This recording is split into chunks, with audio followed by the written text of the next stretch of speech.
말라기를 좀 보고자 하는데요. 이 말라기는 왜 보냐면 말라기는 이제 연말 연시 되면은 항상 이제 마지막 끝에 이제 마지막에 있는 구약 성경의 마지막 부분이기 때문에 말라기를 이제 대부분 묵상을 합니다.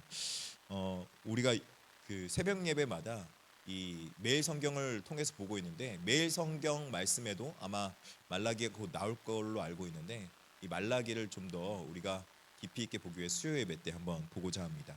이 말라기라는 이 말라기는 이 말라키이라는 단어에서부터 뜻이 있습니다. 말라키라는 단어는 여호와라는 뜻과 말라크라는 사완이라는 말의 합성어입니다. 그래서 여호와의 사자가 말라키라는 이제 뜻입니다. 말라키는 여호와의 사자는 뜻인데 이게 재밌게도 지금 어느 때 쓰여졌냐면은 우리가 지금 계속적으로 쭉 구약 성경을 보고 있잖아요. 역대 상하를 봤고요. 역대 상하를 보고 그 다음에 에스라를 지금 보고 있죠. 그리고 느헤미야를 보고 있어요. 그 다음번에 이어진 역사적 성경책이 말라키인 거예요.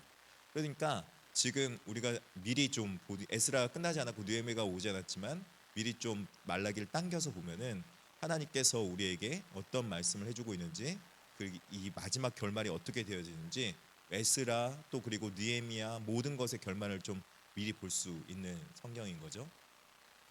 이 말라키는 이제 두 가지로 해석이 됩니다. 첫 번째는 고유 명사로 해석할 때는 일반적으로 어떤 사람의 이름이 말라기이겠지라고 생각해서 말라기가 썼다라고 해서 말라기라고 이제 해석이 되는 경우도 있습니다. 말라기라는 사람을 지칭하는 단어이기도 합니다.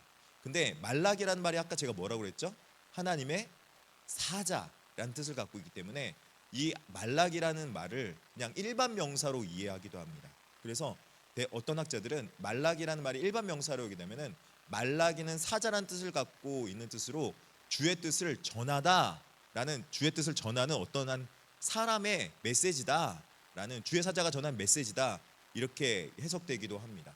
그러니까는 이 어찌되었던 이 말라기의 뜻은 가지고 있는 건 뭐냐면 주님께서 직접 우리에게 들려주고 싶은 메시지라는 거죠.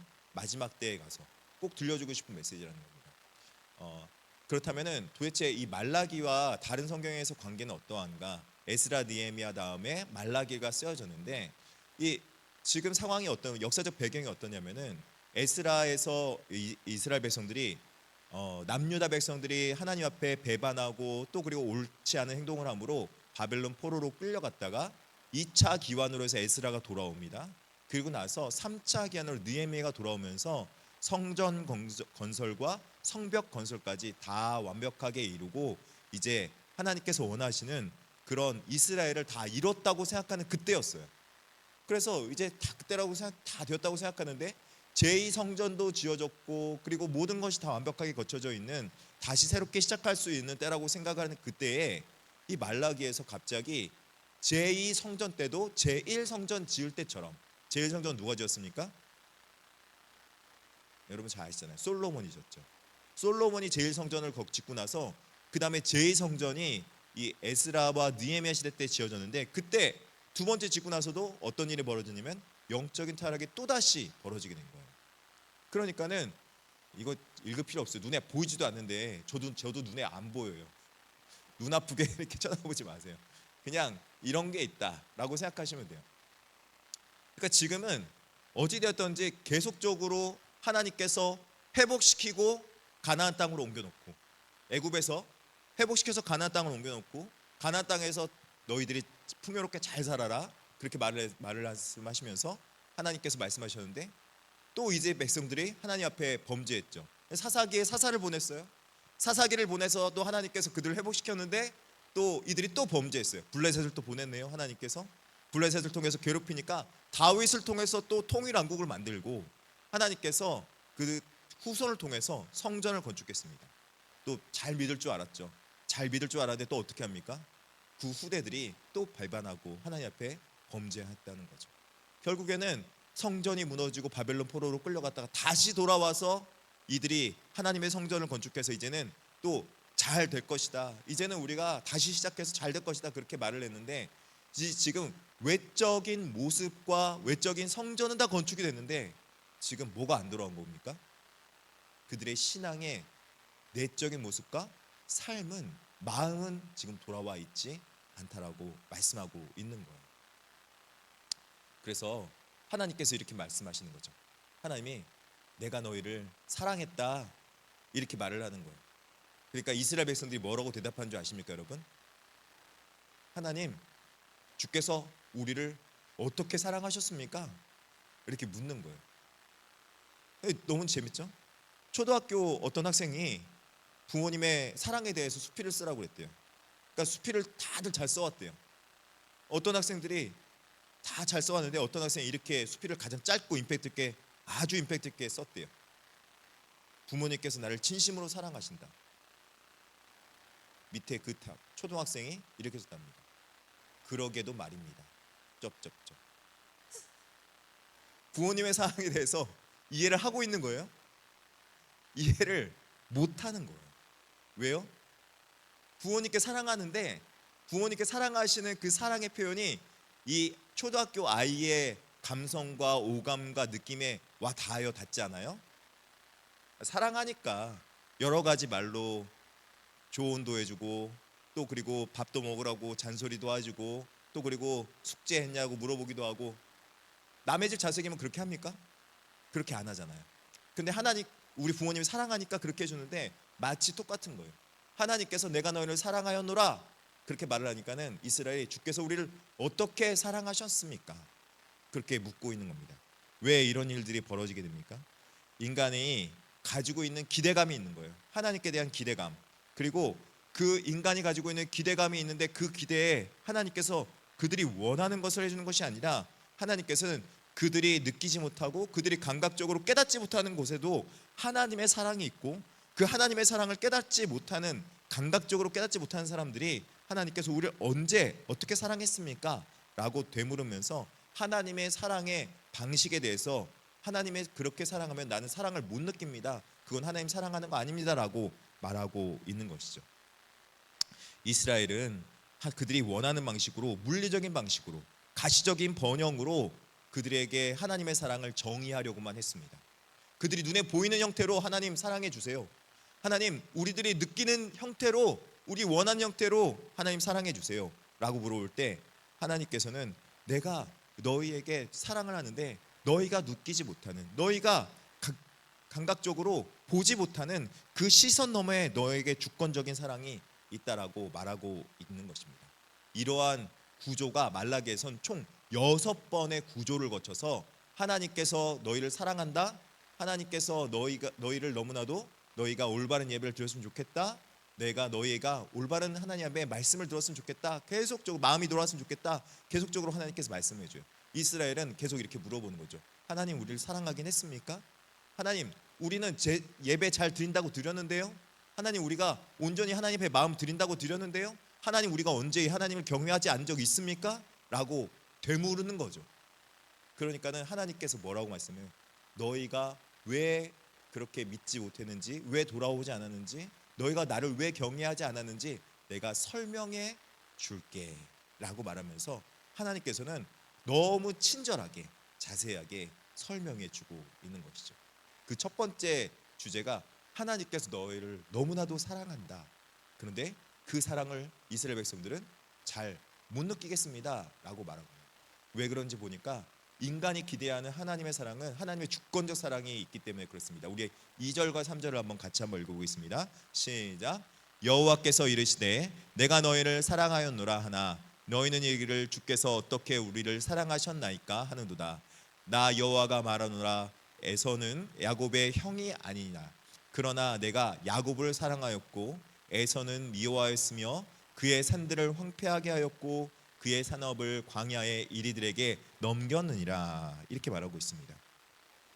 하나님께서는 우리를 사랑하실 때 야곱을 사랑하였고 에서는 미워하였다라는 것처럼 사랑하셨다고 말하고 있는 거예요. 여러분 야곱을 왜 사랑하셨을까요?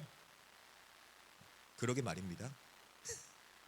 야곱을 왜 사랑하였을까요? 에서는 왜 미워했을까요? 이것은 그냥 하나님께서는요, 야곱을 사랑하시는 것은 야곱이 에서보다 나아서가 아니라 그냥 야곱을 사랑하기로 하신 하나님의 작정하심이 있었기 때문인 거예요.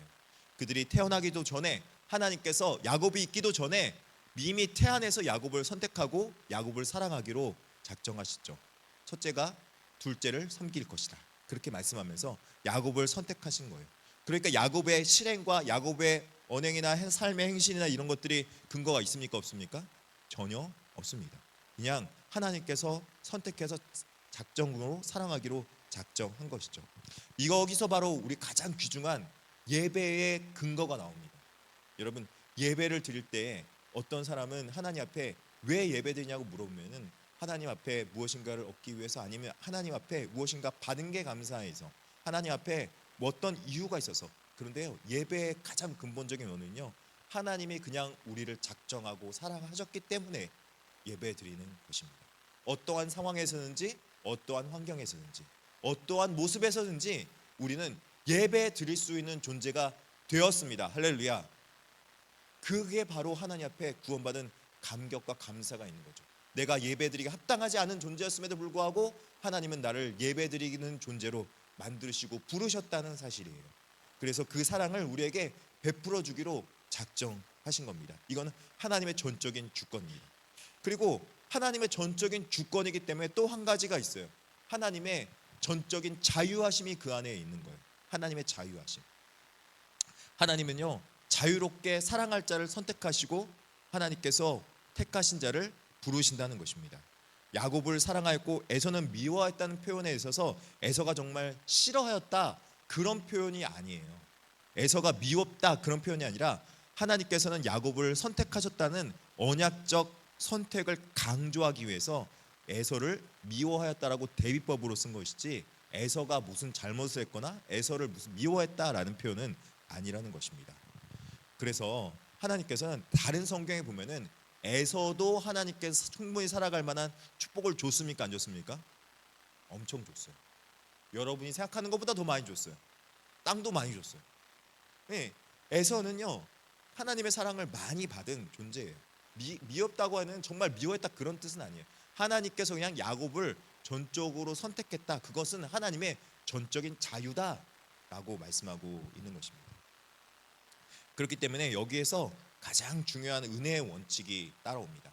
하나님은요, 언제 어디서든지 자유롭게 은혜를 베푸시고 자유롭게 복을 베푸시며 자유롭게 모든 상황을 변화시키시며 자유롭게 모든 환경을 열어가시는 하나님이시라는 거예요.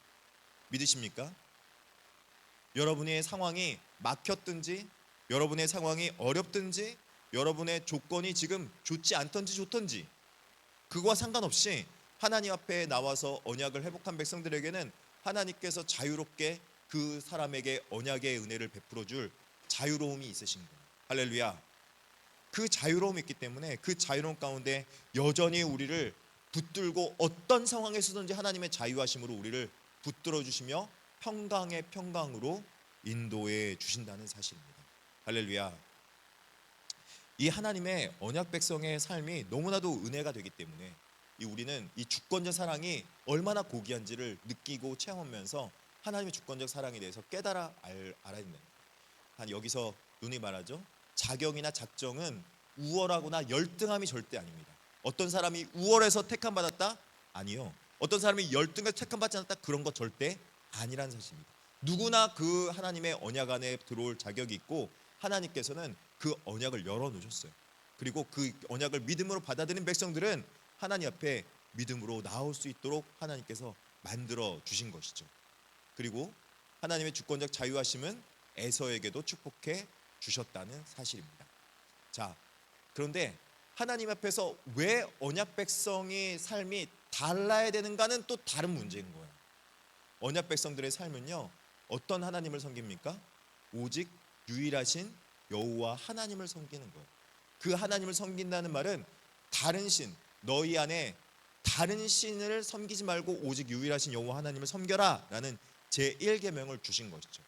그래서 그렇다면 오직 여호와 하나님을 섬기라는 그 말 안에는 다른 신에 대한 대비가 있다는 것입니다. 여러분, 여기서 다른 신은 어떤 신이냐면 일반적으로 여러분들이 아는 우상들을 말하고 있는데, 여러분 그 우상들은 어떤 사람인지 어떤 신인지 여러분 그냥 보편적으로 생각나기 쉽게 딱 말씀드릴게요.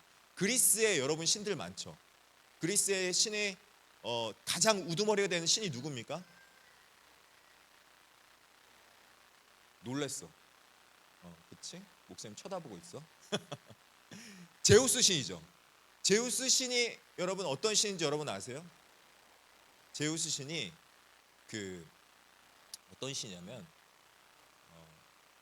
한마디로 말하면 자기 아내가 있는데 아내 외에 다른 사람을 통해서 아이도 낳고 불륜도 하고 그런 되게 오늘날로 말하면 제가 여기 써왔었는데 너무 좀 그 리얼해서 삭제를 했어요.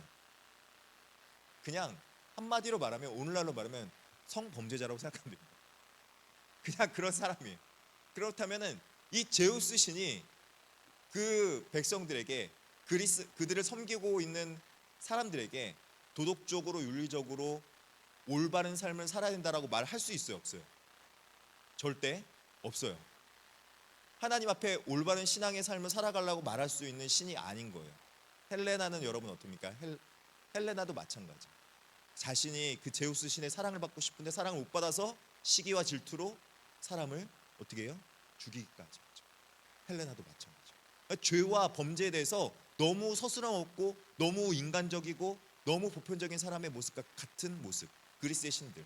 그렇기 때문에 결국에는 하나님 앞에 나오는 신은 어떤 사람이 있는 거냐면 하나님을 믿는 사람들은 하나님의 성품을 닮아서 하나님의 거룩하심과 하나님의 사랑으로 말미암아 하나님의 사랑을 받아서 타인을 사랑하고 이해하며 상대방을 존중해 줄 수 있는 언약 백성의 삶의 모습이 있는 것이 바로 오직 유일하신 여호와 하나님을 믿는 신앙이라는 것입니다. 단순히 신의 만족을 드려서 신 앞에 신을 통해서 내가 원하는 것을 얻어내고자 하는 그런 것이 아니라 하나님을 믿는 신앙은 정말 하나님과 관계를 통해서 그 사랑이 다른 이웃들에게 베풀어지고 나눠줄 수 있도록 하는 그 유일하신 여호와 하나님을 믿는 신앙. 그런데 에돔은 그 언약 백성의 삶과 멀어진 삶을 살았던 거예요. 자기의 만족과 자신의 유익만을 위해서 잠시 관계만을 위해 살아가는 그런 그 사람이었다는 것이죠. 에돔이란 민족이 어떠했는가? 오바댜서에 의하면 여기 오늘 본문에 의하면 에돔은 악행을 하는 자였어요. 에돔은 형제에게 행악과 포악을 했고요, 이스라엘에게 재앙을 주고요, 방관하고 기뻐했으며 그들이 바벨론 포로로 끌려갈 때 예루살렘을 약탈하러 갔기까지 했어요. 그래서 하나님께서는 이 에돔에 대해서 너희는 언약 백성이 아닌 삶이다, 너희는 언약 백성이 아니다, 악한 그 나라의 상징을 누구로 표현하냐면 대부분의 에돔이란 나라를 악한 왕의 상징으로 보는 거예요. 그렇다면 오늘날의 에돔이라는 나라가 그러면 그렇게 악행하느냐? 여러분, 이집트와 애굽은 같습니까, 다릅니까? 같은 나라입니까, 다른 나라입니까? 같은 나라죠. 구약 한문으로 읽으면 애굽이고 오늘날로 말하면 이집트라고도 있는데 한글적으로 읽으면, 근데 어떤 학자는 애굽과 이집트를 분리해서 얘기한다고 그러더라고요. 왜냐하면 구약에서 애굽을 뜻할 때는 여러분 어떤 뜻을 가지고 있습니까? 항상 악행하는 나라의 대표잖아요. 그러면 오늘날 이집트가 그러면 악행하는 대표입니까? 아니면 선교해야 될 대상입니까? 선교해야 될 대상이기 때문에 애굽과 이집트를 분리하듯이 마치 에돔도 마찬가지인 거예요. 에돔이라는 족속도 악행을 하는 나라로서 대표 언어로 쓰인 거예요. 그래서 오늘 4절에 이렇게 말하고 있죠. 같이 한번 읽어보겠습니다. 시작. 에돔은 말하기를 우리가 무너뜨림을 당하였으나 황폐한 것을 다시 쌓으리라 하거니와 나 만군의 여호와는 이르노라. 그들은 쌓을지라도 나는 헐리라. 사람들이 그들을 일컬어 악한 지역이라 할 것이요 여호와의 영원한 진노를 받은 백성이라 할 것이며. 네. 에돔은 어떻게 해요? 에돔은 계속 누가 무너뜨리면 계속 다시 그걸 쌓으려고 해요. 그런데 다시 그것이 어떻게 돼요? 하나님께서 계속 그것을 쌓은 것을 어떻게 돼요? 황폐해 버리겠다, 무너뜨려 버리겠다, 그렇게 말씀하고 있는 거죠. 사상 누각처럼 만들어 버리겠다. 한번 해봐라, 너희가 할 때까지 해봐라. 언약과 떠난 백성의 삶의 모습이 이렇다는 것입니다. 믿는 사람일지라도 믿음에서 떠나서 언약과 떠나서 하나님 앞에 돌아와 있지 않은 하나님의 백성들은 하나님 앞에서 항상 공술의 공수거의 모습으로 다시 돌아갈 수밖에 없다는 것을 말씀해 주고 있는 거예요. 할렐루야. 그렇다면은 우리는 어떻게 이런 공술의 공수의 삶에서 벗어날 수 있는 것인가? 하나님께서는요, 공의로우시며 주권적이기 때문에, 거룩하신 분이기 때문에 우리를 주권적 사랑으로 다시 한번 우리를 돌이키고자 하는 거예요. 어떻게 돌이키고자 하냐면요, 하나님의 주권적 사랑의 구속사적 성찰로 돌아올 수 있도록 우리를 말씀해 주고 있는 거예요. 이 구속사적 성찰이 굉장히 중요합니다. 구속사적 관점으로 인생을 돌아보라, 그런 거예요. 구속사적 관점으로. 이스라엘 백성들이 성전에서 돌아왔습니다. 이스라엘 백성들이 돌아왔습니다. 바벨론 포로에서 지금 돌아왔어요. 몇 번에 걸쳐 돌아왔어요? 에스라서와 느헤미야서에 오면, 안 들으신 분들은 새벽 예배 설교를 유튜브로라도 잘 들어보시면 제가 2차 복귀까지 했다는 걸 에스라서를 통해서 말씀해 줍니다. 3차 복귀는 느헤미야에 있어요. 에스라서에 의하면 지금 이스라엘 성전들이 돌아왔어요. 돌아와서 성전을 건축했어요. 성곽을 건축했어요. 외형도 갖췄어요. 그런데 모든 것이 갖춰져 있는 것 같은데, 이제 다 잘 될 것 같은데 잘 안 되는 거예요. 다 잘 될 것 같은데. 저 그런 사람이 있어요. 제가 아는 사람 중에서 정말 기가 막힌 사람이 있는 거예요. 서울대 출신. 머리 진짜 똑똑해요. 그리고 공부도 되게 열심히 했어요. 저랑 같이 그 수능 공부할 때, 항상 공부할 때 어디 있었냐면은 제 옆에 자리에 앉아서, 그 구석대기에 앉아서, 그 옛날에는 고시 공부가 있었잖아요. 고시 공부는 여러분 몇 살까지 할 수 있는 줄 아십니까? 환갑이 넘어서도 할 수 있어요. 근데 그분이 서울대 출신, 서울대 법대 출신인데 공부를 시작했어요. 고시 공부를. 고시 공부 시작해서 저 사람은 붙을 거라고, 저렇게 공부 열심히 하고 저렇게 잘하는, 저렇게 똑똑한데 안 붙겠어 라고 하는데, 나이가 50이 얼마 안 남을 때까지 고시 공부만 하고 있는 거예요. 야, 진짜 기가 막히더라고요. 인생이 다 잘 될 것 같은데 안 풀려. 안 풀려. 뭐 조건을 보면 다 좋은. 돌아올 때가 된 거죠. 하나님 앞에 돌아와서, 저는 그렇게 생각해요. 하나님께서 소명을 우리에게 주실 때, 소명은 어떻게 주시느냐? 소명을 주실 때는 하나님 앞에 그 사람이 받아서 소명을 받아요. 맞습니까? 그렇게 받습니다. 첫 번째로는. 두 번째로는 뭐냐면요, 옆에 있는 사람들이 그 사람을, 당신은 그럴 소명이 있는 것 같습니다, 한번 열심히 해보시죠. 하나님께서 옆에 사람을 통해서 말씀해, 제2 소명이라고 부르고, 그리고 그 사람에게 제2 소명에 여러 환경들이 열려가요. 그것들을 느끼고 체험할 수 있도록 해줘요. 하나님의 소명이 마찬가지. 외형적으로만 갖춘다고 해서 다 갖춰진 것이 아니에요. 그 사람에게 하나님 앞에 열린 문이 있어야 되는데, 그 열린 문이 열려야 된다는 거예요. 열려야 되는 열린 문. 지금 하나님께서 돌아와서 하나님 앞에 성전에서 예배를 드리는데, 하나님께서 그 문을 열어서 예배를 받으셔야 되는데 100년 동안 하나님께서 기다려 주신 거예요. 올바른 예배를 드릴 수 있도록 기다려 주셨어요. 근데 그 가운데 예배가 온전히 드려졌습니까? 성전이 지어졌고 그들이 원하는 성벽이 갖춰져서 이제는 외적의 침입도 막는 상태에서 온전히 예배를 드릴 수 있도록 하나님께서 열어주셨는데, 지금 열려지지 않고 100여 년 동안 시간 동안에 온전한 예배가 드려지지 않고 마음이 돌아오지 않은 예배를 그들이 계속 드렸다는 거예요. 하나님께 사랑하셨습니까? 사랑 안 하셨습니까? 사랑하신 거예요. 오랫동안 100년 정도 기다리면 많이 기다려준 거 아닙니까? 여러분 100년 정도 기다렸을 거예요. 100년 정도 기다려, 신복수 권세 100년 지나시면은 어떻게 알아요? 사람들이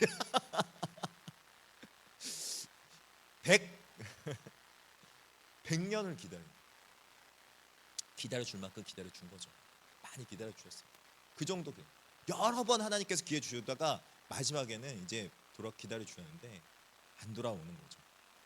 그래서 하나님께서 우리 눈 너머에 있는 진짜 하나님의 온전한 통치와 온전한 인도하심을 받기를, 그 인도하심을 인정하면서 살아가는 구속사적 주권을 인정해야 되는데, 자신 삶 속에서 열리지 않는다면 자기 자신이 어떻게 해야 돼요? 자기 자신을 성찰해 봐야 되는 거예요. 성찰. 누가한테 얘기 들어서가 아니라 하나님 말씀에 자기 자신의, 내가 하나님 말씀에 혹시라도 돌아오지 않은 주권적 사역에서 언약 백성답지 않은 삶의 모습이 있었는가? 남들이 뭐라고 하기 전에 자기 자신이 하나님 앞에 자기 자신을 돌아보는 것이 바로 구수사적 성찰이라는 것입니다. 이것을 경험하지 않고는 하나님 앞에서 아무리 신앙생활해도 변화되지 않고 바뀌지 않는다는 얘기가 나오는 거예요.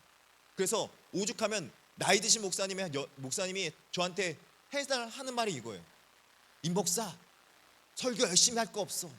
성도는 안 바뀌어. 내가 그랬어요. 그러면 저는 왜 설교를 하죠? 저는 왜 설교를 하는 겁니까, 목사님? 그 목사님의 삶의 지로는 그거예요. 본인이 목회를 40년 해봤는데 성도는 안 바뀌더라. 성도는 안 바뀌더라. 성도는 그냥 제가 때우기 위해서 설교하신다, 그거예요. 그러면 여러분은 귀가 있고 생각하면서 하나님의 형상을 닮은 하나님의 성도라고 하는 존귀한 존재라고 내가 하는데 안 바뀌면 제가 왜 설교를 합니까? 존귀하게 여기는 존재라고 말을 하면서 하나님의 거룩한 백성이잖아요. 전요. 그래서 그 목사님한테 그랬어요. 목사님, 진짜 제가 건방질 정도로 그 목사님한테 그렇게 얘기했다니까. 죄송한데 목사님 설교를 왜 하세요? 그래서 제가 거기서 아마 그렇게 혼났는지 모르겠어요. 엄청 목사님한테 혼나면서 살았어요. 어찌되었든 저는 성도를 존귀하게 여깁니다.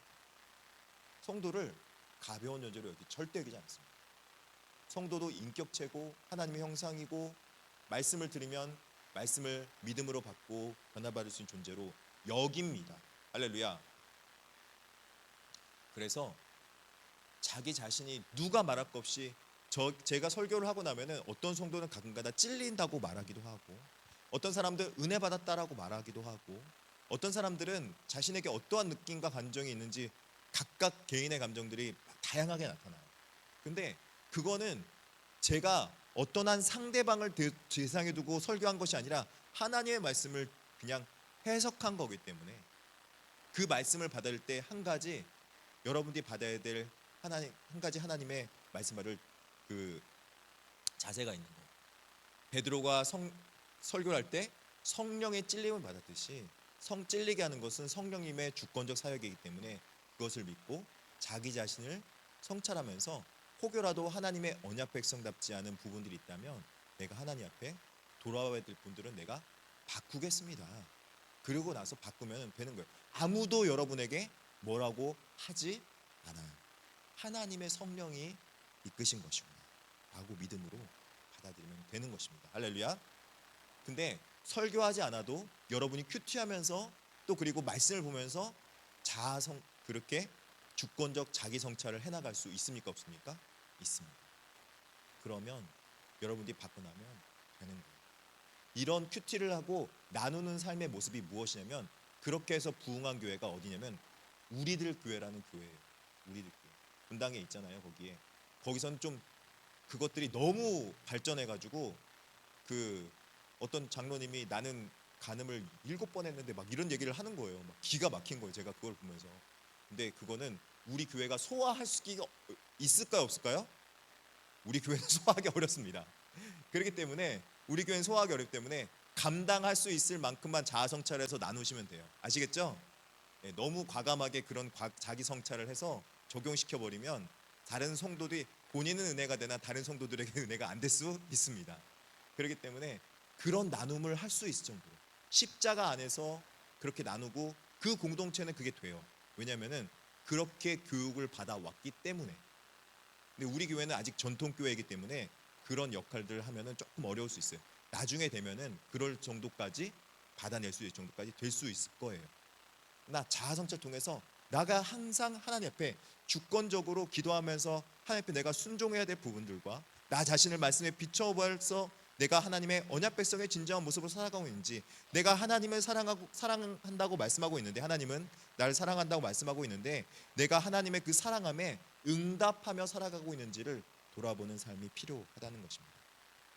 그런데 그렇게 하나님 앞에 돌아볼 때 하나님께서는 우리에게 야곱에게 베푸셨던 주권적 사랑을 십자가의 언약으로 확증해 주셨습니다. 하나님의 사랑을. 그래서 그 사랑의 확증으로 우리는 언제 어느 때든지 야곱이 그 수많은 죄악과 또 그리고 잘못 가운데서 돌아와서 하나님의 나중에 인생 삶의 끝에는 그의 구원받은 삶이 펼쳐졌던 것처럼 우리도 이런 구원의 은혜가 펼쳐질 수 있게 될 줄 믿습니다. 그러므로 여러분, 복음으로 하나님 앞에 여러분의 사랑의 주권적 은혜를 고백하며 하나님 앞에 자기 성찰을 해나가시길 바랍니다.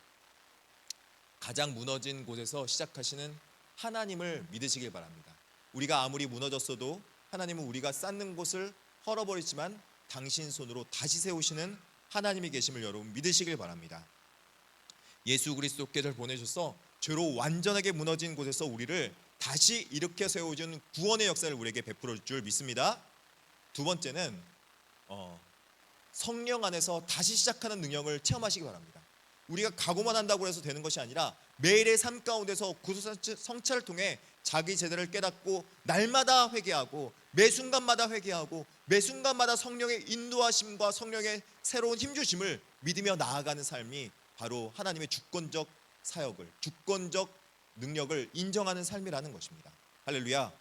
하나님은 오늘 또 여러분의 죄 문제를 해결하고 계시며 여러분의 모든 문제 가운데서 여러분을 건지시기 원하시며 바꾸시며 또 인도하시고 강권적인 힘으로 여러분을 인도하시는 분은 하나님이십니다.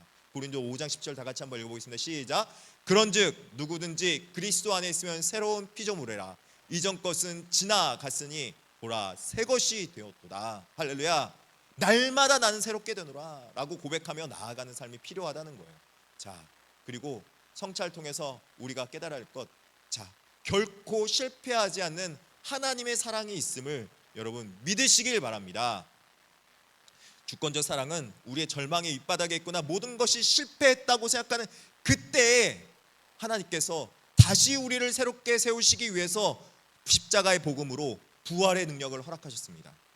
우리의 삶이 무너져 있을지라도, 우리 삶이 쓰러져 있을지라도, 우리가 지금 삶의 궤도에 이탈해 있을지라도 그곳에서 변함없이 우리를 사랑하시는 하나님의 언약 안에 들어오면 하나님의 언약은 헤세드라는 하나님의 사랑으로 새롭게 우리를 해주실 것입니다.